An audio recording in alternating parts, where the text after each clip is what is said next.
5 anni per cancellare 84 passaggi a livello in tutto il Veneto. A beneficiarne nella Marca soprattutto la Castellana, Castelfranco che ne conta ben 7, ma anche Gode, Goresana, Vedelago, Paese e Treviso. Oltre 117 milioni messi sul tavolo da Regione e Rete Ferroviaria Italiana per risolvere una volta per tutte situazioni incancrenite ormai da decine di anni. Stefano Marcon, sindaco di Castelfranco e presidente della provincia, accoglie con soddisfazione l'impegno a intervenire in tempi certi.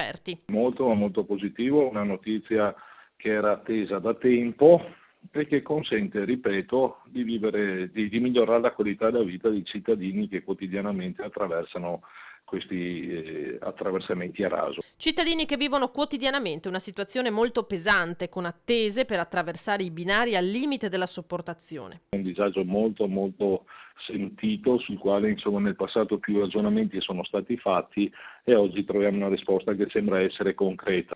Interventi promessi da 40 anni. L'attesa è stata lunga e le attese lunghe non è che siano vissute molto positivamente. Io guardo sempre il bicchiere mezzo pieno e quindi insomma lasciamo stare il passato, guardiamo avanti e speriamo che si concretizzi il tutto entro quel quinquennio previsto.